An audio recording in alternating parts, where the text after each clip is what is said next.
আসসালামু আলাইকুম প্রিয় বন্ধুরা, প্রিয় দর্শক। আপনারা দেখতে পাচ্ছেন একটি বাচ্চা মেয়েকে তোয়ালে বিক্রি করতেছে জ্যামের ভিতরে। আপনারা এরকম অনেকেই দেখে থাকেন।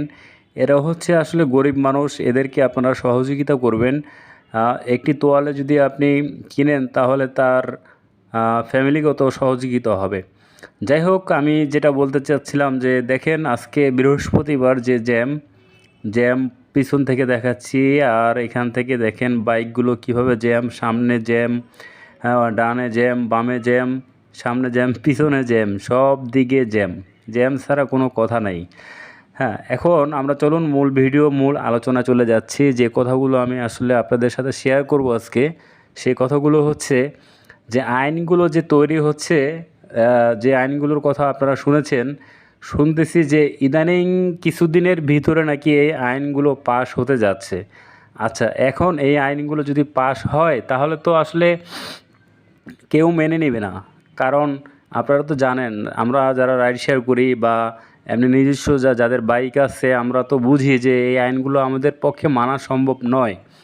এখন সরকার যদি একটা জিনিস দেখে যে আহ, ভোট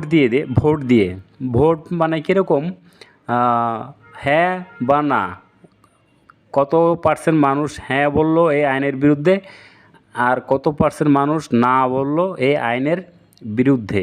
হ্যাঁ, এই আইন সম্বন্ধে। তো আমি যদি মনে করি যদি এটা করা হয় তাহলে অবশ্যই আমরা জিতে যাব, ওই আইনটা পাস হবে না। যাই হোক, আইনটা যদি পাস হয় তাহলে দেখা যাবে কি জানেন, দেখা যাবে যে পুলিশের ইনকামটা বেড়ে যাবে। পুলিশের ইনকামটা বলতে কীরকম, দেখা যাচ্ছে যে আপনাকে মামলা দিবে, হ্যাঁ, কেস দিবে, এরকম আর কি, সরকারি একটা আদায় হবে। যাই হোক, আমি ওই সমস্ত ব্যাপারে আমি যেতে চাচ্ছি না। ওই সমস্ত ব্যাপার আপনারা নিশ্চয়ই বোঝেন ভালোটা, আইনটা পাস হলে কি হতে পারে, কি হবে। এখন আমি চলে আসছি মিরপুর 10 নম্বর। এখানে আপনার কোনো বাইক স্ট্যান্ড করতে দিচ্ছে না, হ্যাঁ, কোনো রাইডারকে এখানে দাঁড়াতে দিচ্ছে না। দেখেন, এখানে আমি সিগন্যালে দাঁড়িয়ে আছি, দাঁড়িয়ে আমি ভিডিও করতেছি। আমার ডান পাশে, বাম পাশে, সামনে কোনো বাইক স্ট্যান্ড নাই। আমি আপনাদেরকে একটু দেখানোর চেষ্টা করতেছি বাম পাশটা, যে দেখেন এখানে কোনো বাইক দাঁড়ানো নাই। এখানেও কিন্তু অনেক বাইক দাঁড়ানো থাকে। হ্যাঁ, আজকে কিন্তু এখানে কোনো ধরনের কোনো বাইক নেই। তো এটাতেই বোঝা যায় যে আস্তে আস্তে হয়তো এই রাইড শেয়ার পেশাটা তারা তুলে দিতে চাচ্ছে। জানি না তুলে দিলে তাদের কি লাভ হবে। আমি মনে করি যে লাভের থেকে বেশিটা ক্ষতি হবে। আমি আজকে কি করেছিলাম জানেন, আজকে আমি 30 স্পিডে বাইক চালিয়েছিলাম, কিন্তু পিছন থেকে আমাকে শুধু হর্ন দিচ্ছে প্রাইভেট কার। এখন আমি প্রাইভেট কারওয়ালাদের জিজ্ঞাসা করলাম যে ভাই, এত হর্ন দিচ্ছেন কেন? তারা বলতেছে যে আপনি এত আস্তে বাইক চালাচ্ছেন কেন, আমাদেরকে যেতে দিন। তো আমি বললাম ভাই, সরকার আইন করতেছে 30 স্পিড যেতে পারবে না, চালাতে পারবো না। তো সেই লোক বলল, ধর মিয়া, কিসের আইন, এসব আইন টাইন মানি না, আপনি জোরে টান দেন গাড়ি। তাই আমি গাড়ি জোরে টান দিলাম। এখন এই যে বাইকটি দেখছেন, এই বাইকটি হচ্ছে একজন সার্জেন্টের। তো সে এইখানে পার্কিং করে রেখেছে রাস্তার মাঝখানে। এতে কোনো অপরাধ নাই, কোনো অন্যায় নাই, কোনো দোষ নাই। আইন হচ্ছে শুধু আমাদের জন্য, আমরা যারা রাইডার, আমরা যারা বাইকার, এই আইনটা হচ্ছে শুধু আমাদের জন্যই। তো এই মিরপুরে অনেকক্ষণ ভিডিও করেছি। এখন আমি চলে আসছি আপনার এটা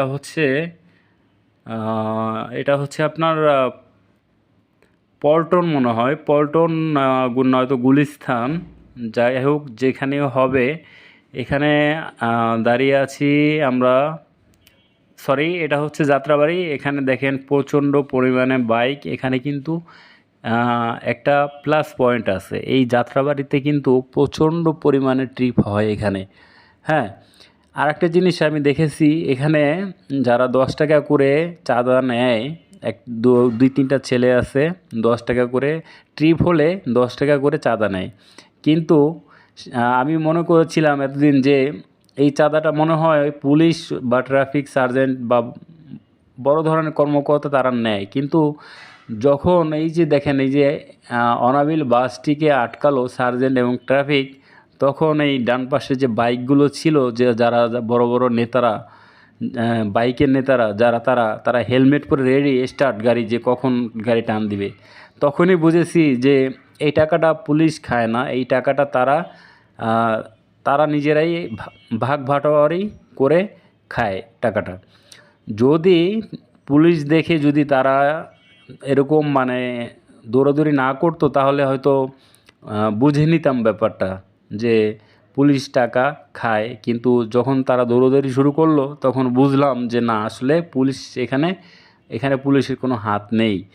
যাই হোক, এখন আমি আসছি খিলগাঁও। এটা হচ্ছে খিলগাঁও। দেখেন কি সিরিয়াল দিয়ে বাইক দাঁড়িয়ে আছে ট্রিপের আশায়। কিন্তু এই সিরিয়াল মেনটেন করতে গেলে দেখা যাবে কি জানেন, এখানে না 2 ঘন্টা বসে থাকতে হবে। তো আমার পক্ষে 2 ঘন্টা বসে থাকা সম্ভব না। আমার কথা হচ্ছে গাড়ির চাকা চলবে, টাকা আসবে, এটা হচ্ছে আমার কথা। আমি 1 ঘন্টা 2 ঘন্টা বসে থাকার লোক না, যে আমি একটি স্থানে 2 ঘন্টা বসে থাকবো একটা ট্রিপের আশায়। না, আমার দরকার পড়লে 1 লিটার তেল যাক, সমস্যা নাই, কিন্তু আমি ঘুরবো, ঘুরে ঘুরে আমি ট্রিপ নিব। আমার চাকা চলবে, পকেটে টাকা আসবে, এটা হচ্ছে আমার মেইন কথা। তো বন্ধুরা, আমরা ভিডিও শেষ পর্যায়ে চলে আসছি। এখন এটা হচ্ছে গোলাপবাগ। দেখেন রাত্রের বেলা কত বাইক নিয়ে বসে আছে, যে মানুষ এখান থেকে ট্রিপ নিয়ে তারপর বাসায় চলে যাবে। যাই হোক বন্ধুরা, এই ছিল আমার আজকের ভিডিও। সবাইকে অনেক অনেক ধন্যবাদ। ভালো থাকবেন সবাই।